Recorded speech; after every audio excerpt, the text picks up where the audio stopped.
So let me read you this verse in Psalms chapter 48.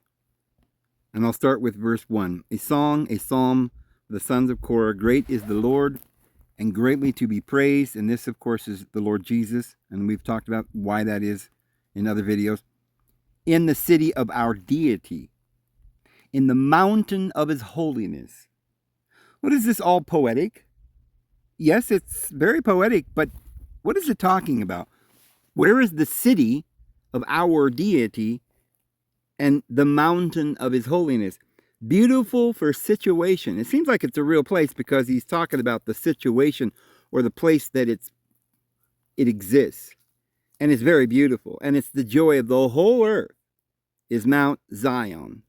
Now look at this. On the sides of the north, the city of the great king. Now I'm going to look at that here in a second, but let's go on for a minute. First, verse 3, deity is known in her palaces for a refuge. You see, we pass over verses like that. We don't really think about it. Why is it that the city is a refuge? Because as we said the other day, the entire book of Psalms is about the time of the end. We're all going to be going there for refuge. This is a prophecy. And Lady Liberty holds up her torch. It says, bring all your hungry and you're tired, and we'll give them refuge, liberty. For lo, the kings were assembled, and they passed by together. When did the kings of the world assemble? In the United Nations, perhaps? All of the kings of the world.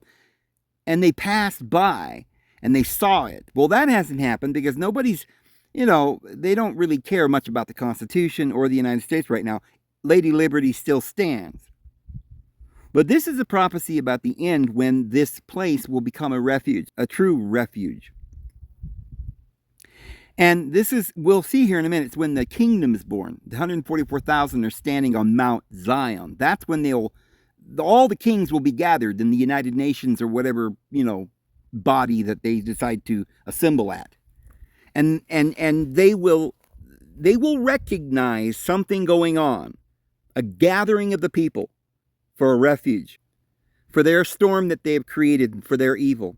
And it says, they saw it, and so they marveled. Now, I'm not just making this up in this one verse or trying to interpret it one way or another. There's many verses, they all say the very same thing, and we can't read them all today, but we have gone over many of them that talks about the eternal mountains and the ensign that is raised in the latter days of liberty. And it tells you exactly where it is. Now it's talking about this beautiful situation, the glory of all the earth. And it's saying there's going to be a city. Well, the city is the spiritual Israel. We're being built up, spiritual stones to be inhabited by spirit. But there's nothing against the possibility that the saints during the tribulation who will gather, and they may have, in a sense, a desert city, a refuge from the storm. But I also believe, as we've shown, that this goes deeper. We'll see when we start going through Psalms again, in chapter 68, how there is this tabernacle of the Lord. Literally, it mentions the Bashan mountains and Mount Hermon. All of these mountains seem to reference the same thing, where the devil made the pact with the demons, where Jesus went up to Mount Hermon and said the gates of Sheol will not, or Hades will not prevail, where there's a plaque at the bottom and a bottomless pit, a big cave. You can throw rocks down and there's no bottom to it. It's right out to the left of this temple called the Temple of Pan. And what is the Temple of Pan? Well, that word is also mentioned in the Bible as Baal Zepon. So we know that it's up in Syria by Baalbek. We know that that's where Elias went up, or as the world calls him, Elijah, and started the school of the prophets at Mount Carmel. And in reality, today, that's the temple of Dionysius, which is also the Greek way of saying Eliseus, or El Isos. Isos being Jesus, and El being the Lord. And dia in Greek is deity, just like the El is deity. So that's the first part of the word. Isos is the end part. So it's the same. Dionysius is the same name, but it's just written in Greek. And it supplanted the temple of Baalbek, the temple of Dionysius. And so that was the Mount Carmel where Elias started the school of the prophets.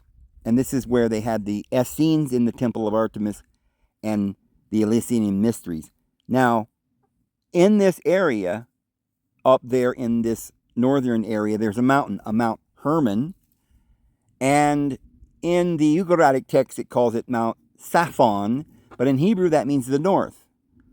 Well, Saphon can be also Sapan, and it's the temple of Pan, or Sapan.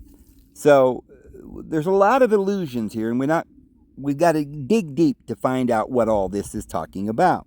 But the temple of Pan, which has this bottomless pit out the back door, you can see it to this day. You can go there and visit the temple of Pan. That's where Jesus in the Bible takes his disciples, and it's called Mount Hermon. And that's where the book of Enoch says the angels sinned and made their pact upon that mountain. And there's the bottomless pit where Jesus threw them. Now, this particular mountain is definitely north of modern Israel. But here it's connected with Mount Zion. Nobody really knows where Mount Zion is. But it's going to play a big part in the latter days, and the 144,000 are going to be there. So let's find out where this Mount Zion is, and what it has to do with Mount Saphon, and what it has to do with the north. Remember, Enoch went eastward from Eden. So Eden was in the west. Well, the sin happened over there. So it says, fear took hold upon them there. So it says, fear took hold upon them there, and pain as of a woman in travail. The woman that's travailing is Mary Magdalene. She's the mother of the church. As we're all in Christ, we're all in her. She is spoken of, as we said, in 2 John verse 1 of chapter 1.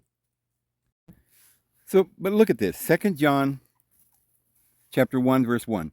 The elder unto the elect lady.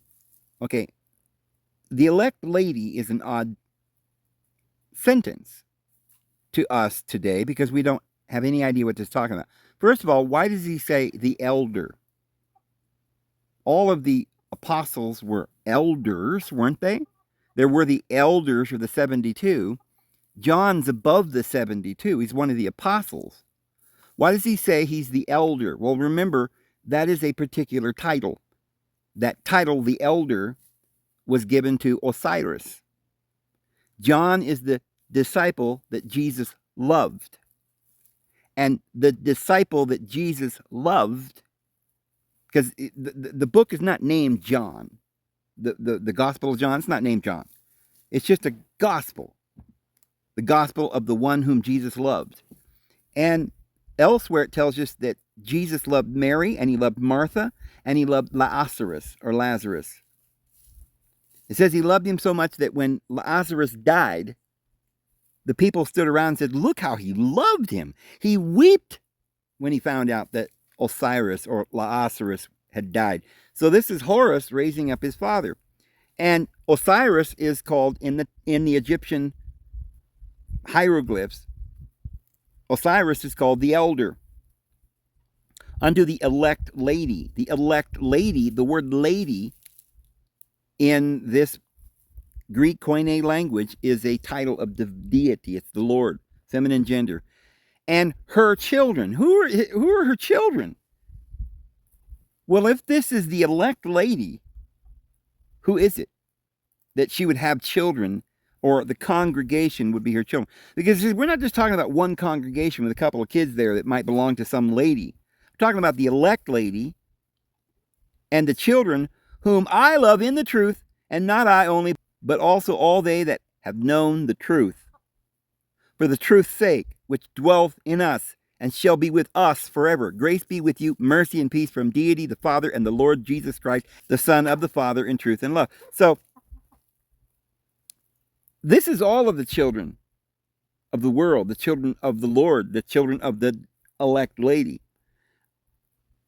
Now, let's go back. And it goes on to say, thou breakest the ships of Tarshish with an east wind. The ships of Tarshish, most scholars say that that is Spain, Tarshish, over there in the European area. They're coming over, and the east wind pushes them west. The east wind pushes the ships of Spain west, and they come to America. As we have heard, so have we seen in the city of the Lord of hosts, in the city of our deity. Deity will establish it forever. We have thought of thy loving kindness, O deity, in the midst of thy temple. Now there's going to be a temple, which of course has a sanctuary. This is spoken of in Revelation. Measure the sanctuary and those that worship therein. But the courtyard that is outside the temple, which is the earthly part of the universe, which is going to be trampled for 1,260 days, which is the earth, and a great war. But the sanctuary is where there will be those who will be worshiping the Lord, and the rest of the world will see it. According to thy name, O deity, so is thy praise unto the ends of the earth. Right? David writes this over there in the Middle East, and he's talking about the ends of the earth, somewhere on the opposite end of the earth. Thy right hand is full of righteousness. Let Mount Zion rejoice. Let the daughters of Judah be glad because of thy judgments. Walk about Zion, go around about her, tell the towers thereof. Mark ye well her bulwarks, consider her palaces. There's more than one palace.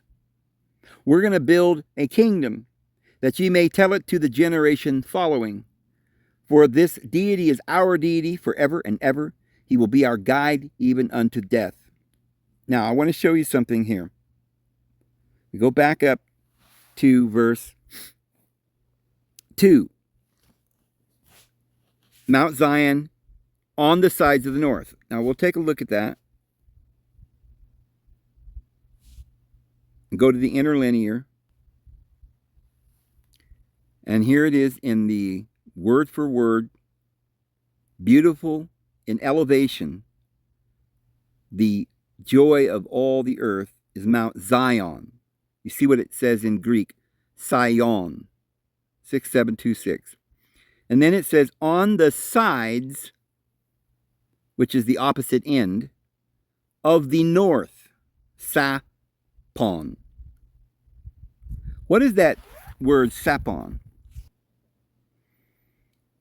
Sapon, or Saphon, sounds a lot like Zion, is, the definition is the north. So it's on the sides of the north, or the opposite end, or the extreme end of the north. So in Hebrew, they're saying that word means the north side, the northward. But what really is this? Does the Bible even know it? What's going on here? Is this just rambling, random words? Is there significance to any of these words? When you find out the significance of these words, it's gonna blow your mind. Here's another place. Let me show you. Job 26:7, and it mentions also this place called the north, and it's the same word. You see there, 6828, the north, and it's the same word, Sapon. Now, when you read this, you'll gather that this word Sapon is not talking about an actual mountain, but is what we're going to show is literally the apex of the curvature of the earth at the top of the astrological wheel. As we've said, the summer solstice is the peak. You're going up until you get to the peak, and then you go down, and that's the mountain of the Lord. On the bottom of the wheel, Sinai. So the top is Horeb, or meaning light, and orb, it's the sun. And Sinai in the Sumerian and the Hebrew means the moon. So the moon is at the bottom of the wheel.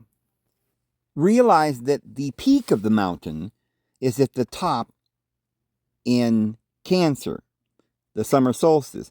But the base of the mountain is literally in Aries. The entire top half of the world is a mountain, and the entire bottom half is another mountain.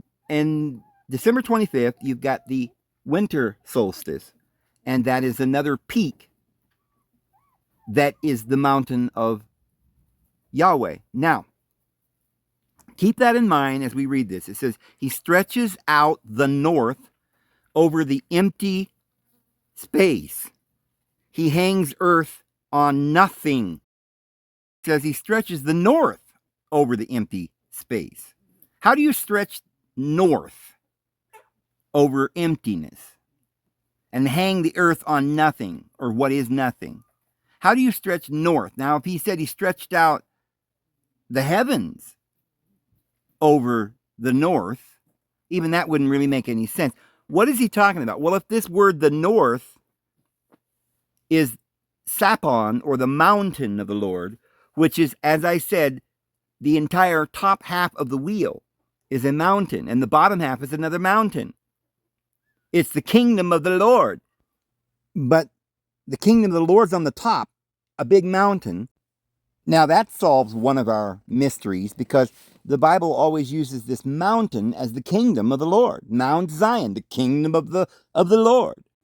Now we understand this is something he did. He made this mountain in the beginning, in creation, and he hung it upon nothing. It's the top of the globe, and at the bottom of the globe, there's another mountain and the abyss beneath, and the kingdom of Yahweh.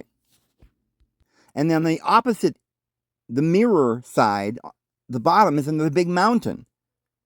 So you put those two mountains together and you've got a big round ball. If you understand that the mountain is kind of a curved, cup-looking thing, but it is spoken of as a mountain. So you put these two cups together and you've got a round ball. The top half of the ball is the kingdom of the Lord, and the bottom half of the ball is the darkness, the winter, the night, and that's the kingdom of Satan, or Yahweh Adonai, Sinai. The mountain at the top of the wheel then is the kingdom of Uranus, where the sun in the blue sky rules over that beautiful place, beautiful for situation. It's the kingdom of the Lord. The entire kingdom of the Lord, which is only the land at the bottom of the wheel, is the abyss. Now, if you read it that way, he stretches out the entire apex of the top of the wheel of this globe. He stretches it out into this mountain, and he stretches it over an empty space, or I suppose what could be described as space. We call it space, outer space. And so the earth hangs upon what is nothing, or this outer space. But what is he hanging? The earth. And he describes it as this mountain, Mount Sapon, which in the greatest fulfillment, okay, there are other mountains that represent this mountain, such as Mount Hermon over there in the area in the Middle East. And we'll see how this is connected to America, which is in the West. Today, we call that the Western Hemisphere. But in the Northern Hemisphere, and we'll see how that relates to this upper part of the globe. Because you see, Aries starts in the West. Spring starts, or the whole year, the 12 months, the 12 houses start in spring. And we always go from left to right. The clock goes from left to right. So we're going from Aries to Taurus, to Gemini, to Cancer, going up to the mountain peak. And there will be a great wedding, and it will be the kingdom of the Lord. So Noah became the divine being, Uranus, or Anu, or Noah, and he had 3 sons, right? Poseidon, Hades, and Zeus. Well, that is the same as Shem, Ham, and Japheth, and they divided up the world. Well, now in our Bible, it says they divided up the earth, certain regions of the earth. Well, in the Greek mythology, it's regions of like heaven and hell and the abyss. So the abyss, remember, there's a country called Abyssinia, but it was named Abyssinia long after the flood. So we're talking about before the flood, what the cosmology of the world was. After the flood, things got a little mixed up. But at some point, when they got off the boat and they went to the area around the Middle East, they began to rename everything after places that were in the ancient historical legends of the past. Well, it's not like the earth is divided into sections and like down in Africa is hell, right? And up there in Europe is heaven. That's not it either, because you see, all the people were down there at the time of Babylon. They were all there. All the nations were in that spot. They weren't scattered and they hadn't moved all around the world. So that's not what it was talking about. See, some of these words that we use today, like the word north, also indicated something higher. We're always seeing a mountain.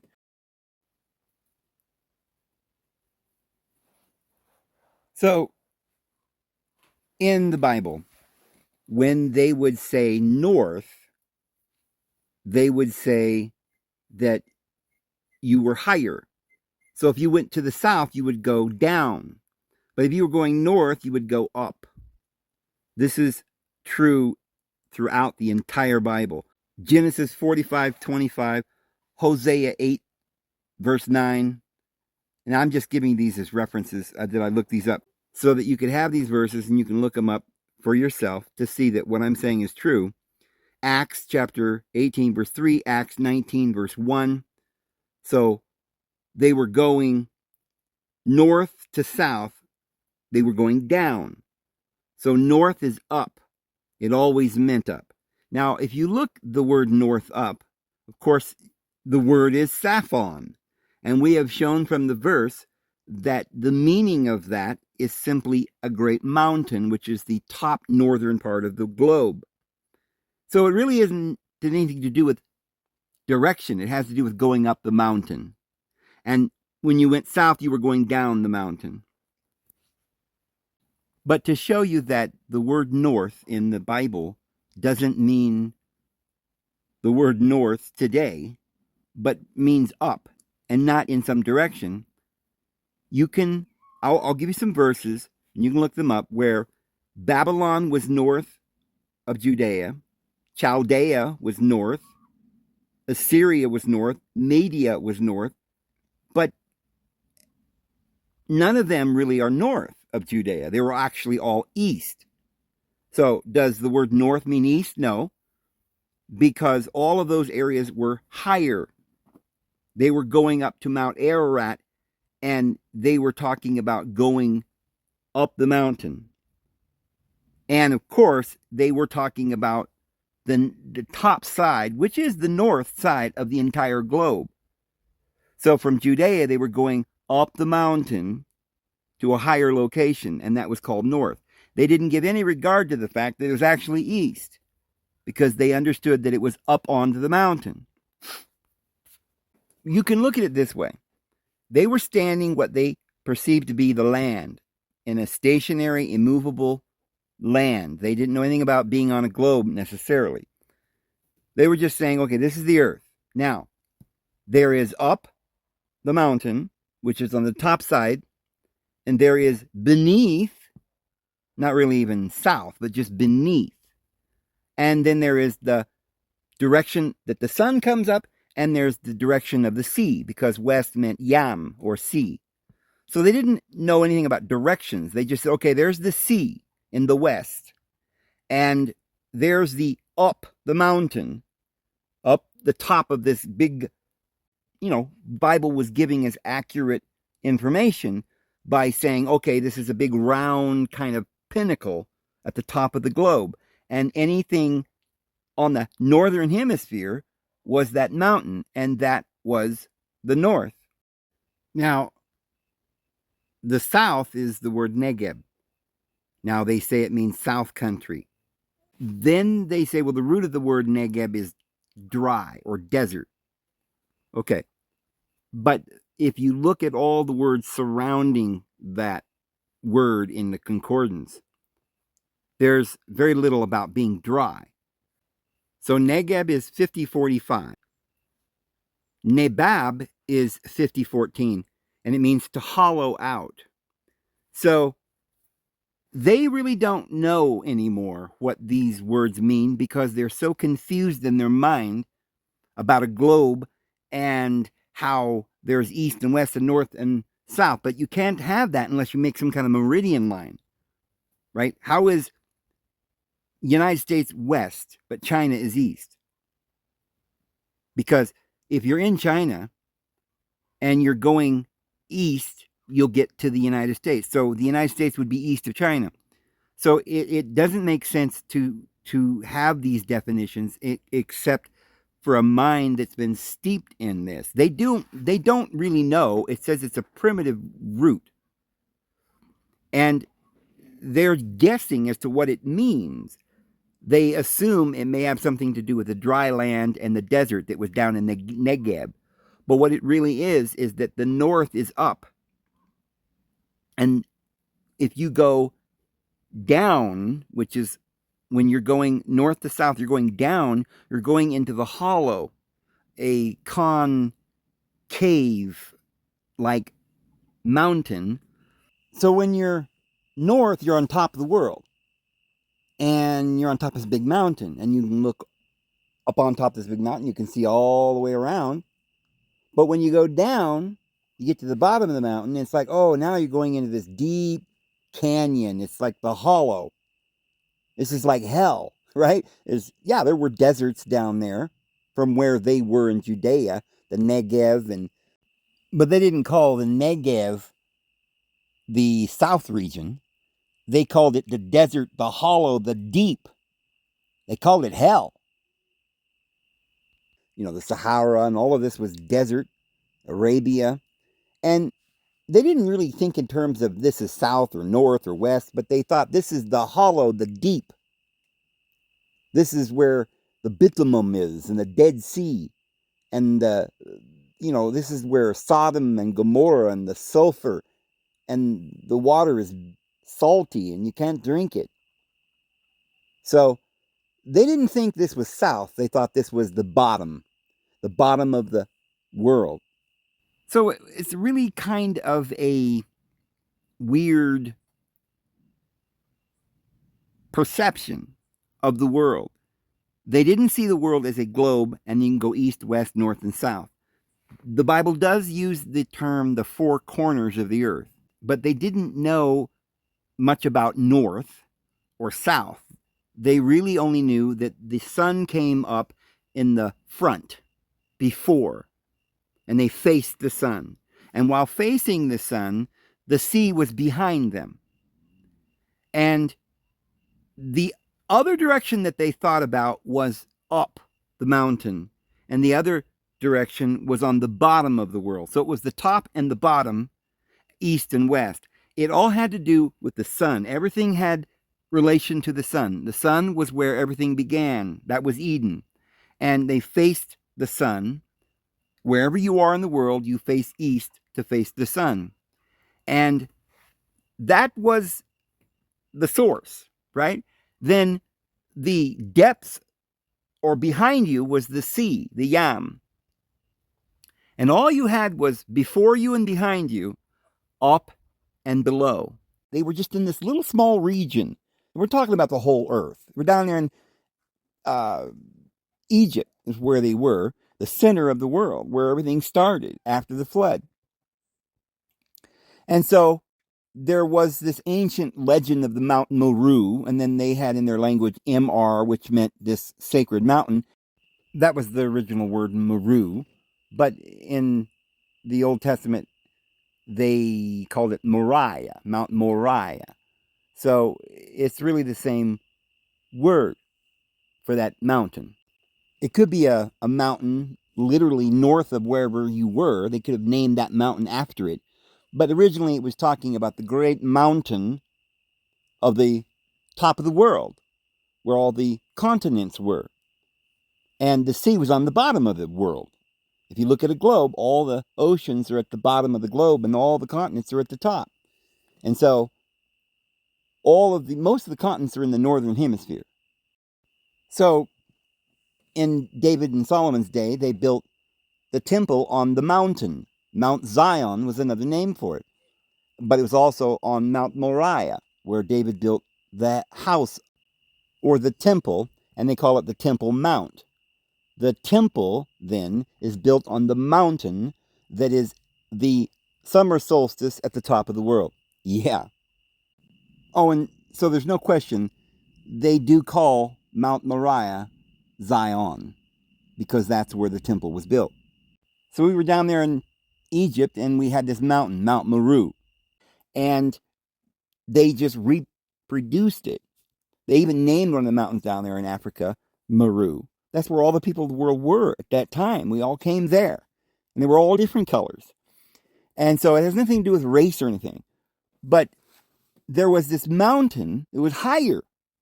And over time, directions got understood in the sense of north meant up and south meant down. We had gone through the past and we evolved when time was before. So it's also not just south, but the past. There's lots of allusions to the original symbol, which all came from the ancient days when they had this telepathic thought and the language itself described the areas and the things that they were doing. But we don't live in those days. So in those days, on the earth, on the globe, they had an area where they lived. And there was, from the very beginning, a place designated Nod. Now it says in the Bible that Cain went eastward to the land of Nod. So this means that wherever Adam was west, or Yam, which is the sea. So somewhere beyond the Mediterranean and they used to call it the Ethiopian Sea, beyond the rivers of Ethiopia, as it says in Isaiah, 18 or 19, I'm not sure what chapter. And that's where the remnant of Israel went, is they went west by the east wind. They went west beyond the gates of Gibraltar, which is in the Bible said the rivers of Ethiopia, which is the waters or the ocean, the Ethiopian Ocean, which today we call the Atlantic. So Adam was in North America, or the United States, which is in the northern hemisphere, but it's west of where his son Cain went. So, as we've said, Eden is the word that describes paradise. That was where our Heavenly Father made the world, and it literally means the whole upper globe. They built these temples to mimic or pattern the ancient original garden with the great mountain, the creation, hung upon nothing, Mount Zion, the kingdom of the Lord, and the river of life coming down from the mountain, and the tree of life, and all the animals, and the hedge about it, and the garden. So Adam was in Eden, and his son Enoch eventually stayed with his father Adam and Eve in the west. But then his son Enoch went and built a city, and that was in what is present-day Mexico City. And that city to this day is called Enochic land, or the land of Enoch, Enochic land. Because remember, Cain set up his kingdom in the land of Nod, which is going to be nowhere in the northern mountain of the Lord, which is on the top of the wheel. So on the bottom of the wheel is that place we said was like hollow or concave, and that was a deep, deserty, dry, bitumen and sulfur. It was literally the lower regions. And That was the land of Nod. And by the way, Nod backward is dawn. And so Dan, of the tribe of Dan, who was never given any inheritance, is Dan or Dawn. And this is really the people of Dawn. But Nod was the other opposite direction from the sun, away from Adam and his son Enoch or Jesus. So being in the opposite direction of the sun, you go in that direction and you're going to go down over the horizon in Libra. That's the judgment. That's the great judgment. And you're going to go down to his place, which is Scorpio, or where the serpents and the scorpions, that's hell. And Sagittarius, their horses are kind of lustful, and it had something to do with the very lustful covetousness at the bottom of the wheel. And that side is the lake of fire or hell. It's called the pit, or the bottomless pit. The next three houses, they're still at the bottom of the wheel, but they're on their way up. It's ascending, and it's progression, and it's the Capricorn, Aquarius, and Pisces. They all have to do with water, and this is the sea beast that the woman rides to come out of hell. And there are three houses, and Jesus went down and was baptized by Johannes, January, and was 3 days and 3 nights in the belly of the beast, which is the Capricorn beast, or Satan, right? It's the lower ego, the bestial nature. And we all had to ride that beast. We all had to go down through this animalistic nature at the bottom of the wheel for 3 days and 3 nights. We went through hell to conquer it, to overcome the beast, and to have victory over the beast. If Cain went eastward, that's not south. Why would Cain then go eastward and that be considered south? Because Adam rules the top of the mountain on the top side, up or north, and the devil rules the south, or the pit, and that's down below, beneath. Your father is from beneath. My father is from above, Jesus said. Remember, the sun comes up in the east and it goes west. So if you're going east, what are you doing? You're going in the opposite direction of the sun. The sun's coming up in the east and it's going west. But you're going east. So now the sun is where you want to be, because that's light, enlightenment, right? That's where the Lord is. That's the Horus, right? Or light on the horizon, right? Horizon. So the light is coming up in the east. It's going west. Now, Adam lived in Eden, which is eastward in Eden. So Adam lived in a place that wherever he was, eastward from wherever Adam was, Cain went from there eastward. He would be going then away from Eden, eastward from Eden. Now, if you're in the east and you're going east, then you're going the opposite direction of the sun. So what he's doing, he's going backwards. He's going down. So the sun comes up in the east and goes west, but the earth is going eastward.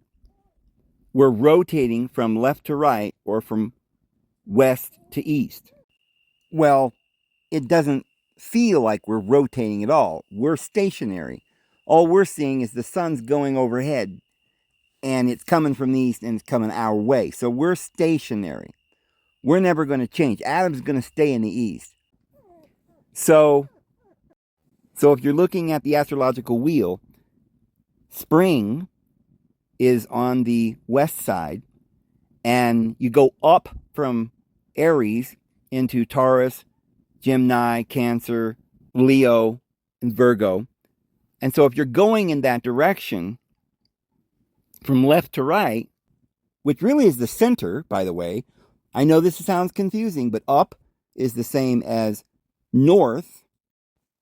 Down is the same as saying south. But we're not going up in the sky. We're going from left to right, in a clockwork motion. But when the sun goes around the earth, the astrological wheel is a circle.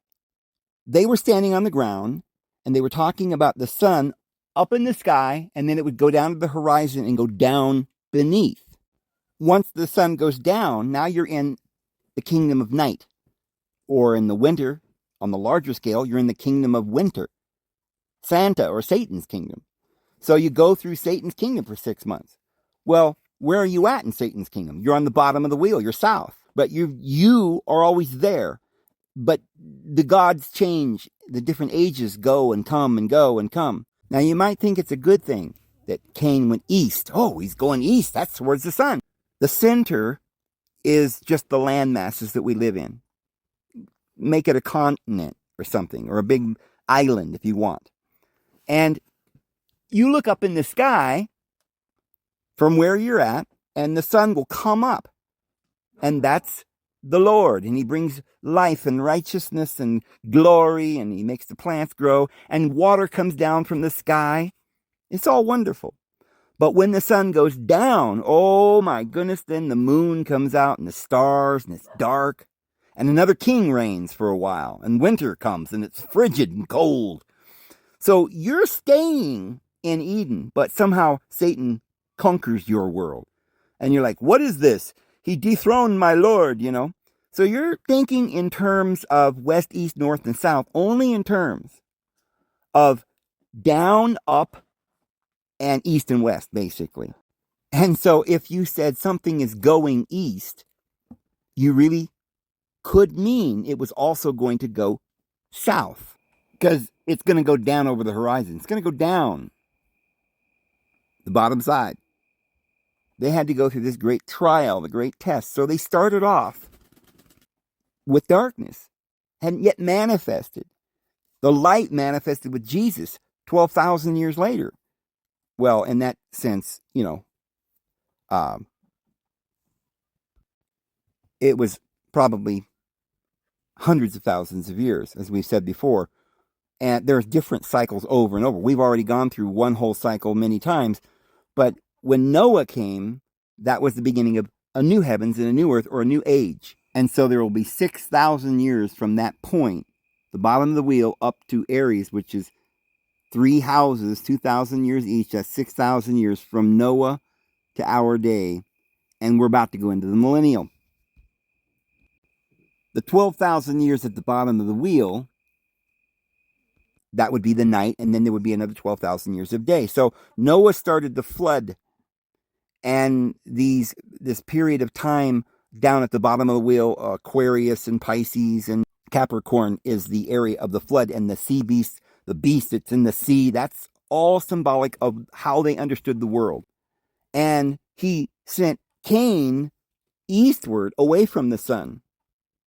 That's going down in Libra, which is the judgment. And then from the judgment, we went to Scorpio, where the hell was, and the serpents and the scorpions down there. And then to Sagittarius. And that's, you're going down. When you get to the bottom, that's the birth of the beast, right? December 25th, Saturnalius. And people celebrate the dead of night and the darkness and the victory over the sun, or the victory over Jesus, see? Well, then there was 3 days and 3 nights. They go through this area where they're fish, and then they're mammals, and they go from the water, and they work their way through this beast. Now, it's very symbolic.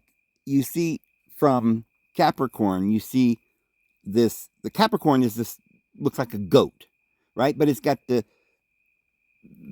a fish body, and it really is representing the evolution from fish all the way up to the mammal, but not quite to man, right? Because man starts with Jesus, the only begotten. That's at Aries, the innocent lamb. But from the fish to the beast is from fish to birds to mammals. And those are the 3 days that it took for that part of creation for us to reach the place where we would become men. and the woman rode the beast, and Christ went down into hell to deliver his woman, and he comes up out of the abyss on springtime. So understand then that in the Bible, when it says north, it means up. And up means the kingdom that reigns when there's blue sky and good fair weather and fertility and growth. It just means that we, the stationary world that we live in, are now being ruled over by the heaven. Now, at times we're ruled over by the lower regions. We didn't move. We're still on the stationary earth. The gods pass by. They're rolled like a scroll, and the stars will heaven will fall when another king or star is fallen, then another star rises. They saw Jesus' star in the east and they followed it. So they weren't thinking in terms of a globe. Yes, I do believe the earth is a globe. That has nothing to do with it. The globe cannot be understood in a little tight, nice little parable other than the way they explained it from the very beginning. The earth being stationary and the sun going in a certain direction. And at the top of the mountain, you'll see the 144,000 will be changed, transfigured, because they're heightening their consciousness. The mountain that it's talking about is the globe or the sphere when it goes from the horizon all the way up into around the top of the globe. At the very top, there's a pinnacle, there's a mountain, the summer solstice. And that's the mountain at the top of the wheel. The devil has his own mountain at the bottom of the wheel, Sinai. And that's where we got the law. That's where Yahweh was born, December 25th. That's when the old covenant, starting with Noah, was deceived by drinking some wine, got drunk. Well, when you're drunk, you're in a stupor. And then Satan or Ham, because there are no deities other than the patriarchs, he castrated his father Uranus, or in this case, he saw his father's nakedness, which means the same thing in Hebrew idiom. And so mankind then, Noah, the deity of this world, but he hasn't taken power yet. Why? Because it was usurped from him by Cham. And Cham was a descendant of Noah. And Noah married his concubine, Naamah, who was of the lineage of Cain. And so that one child, Ham, produced children for Cain. And this was forbidden for them to have relations. So it was talked about as the angels that sinned or forsook their natural estate, which is the land of Nod, and they began to have relations. These were the demigods, the children that were born. They were half deity and half mortals who lived in this land of Nod, which, remember, when it was literal, was simply they went over the horizon, went out of sight, and they made their own kingdom somewhere, and they were to never come back, and they were never have relations with the ones that were still left in the center, right? Adam and his children and Seth.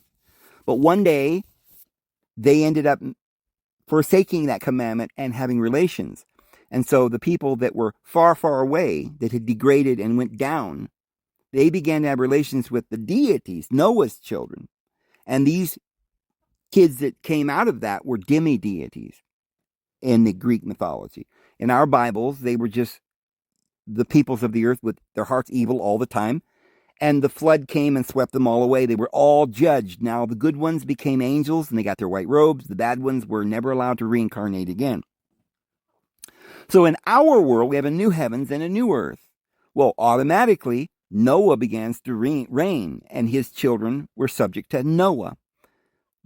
And Noah's children, he divided up the world. Now, like the Greeks say, Poseidon got the ocean.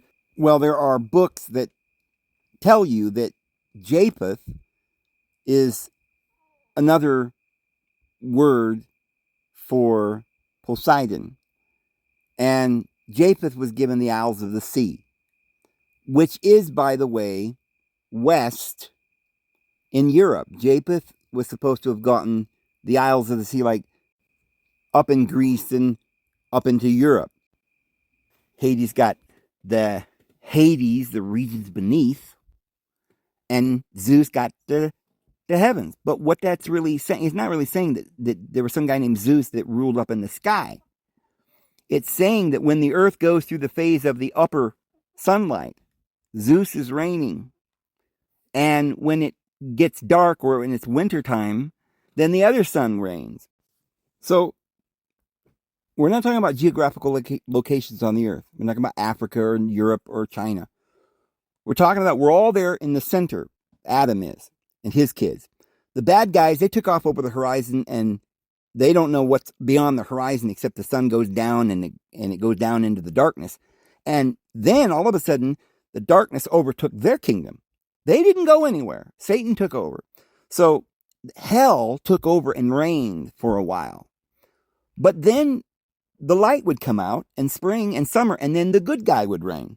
But who reigned on the earth? That was a different realm. That was neither the king that reigned over them, nor was it the king that reigned from beneath, but it was the king that was on the earth, the Antichrist, the lamb who looked like a dragon. He had both qualities, and he was a false prophet, and he made an image unto the beast that was, but is not. And this image is government, and we all began to worship government rather than the divine spirit, and it was set up on the earth. So earth and heaven and hell are regions that rule over the earth. The one who rules over the earth on the earth is the reigning king. The one that rules in the heaven is the Father, and when his Son reigns, he rises in the east and shines all the way into the west.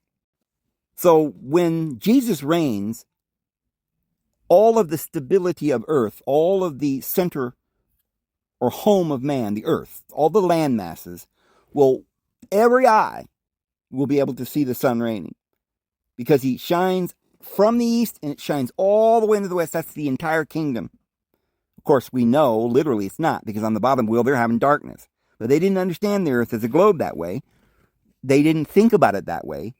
They believed that the kingdom of Uranus that Christ would rule over was just the land masses in the top of the world.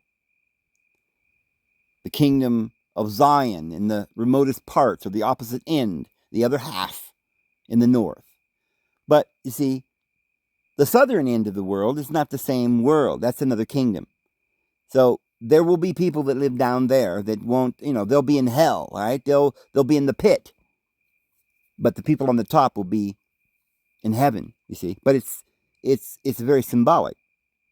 But anyway, guys, we're getting close to an hour, and I guess I'll stop it there. It's getting late here. I got a late start today. I'm going to go ahead and try to load this. And I hope you have a wonderful evening. May you be blessed. And we'll see you tomorrow.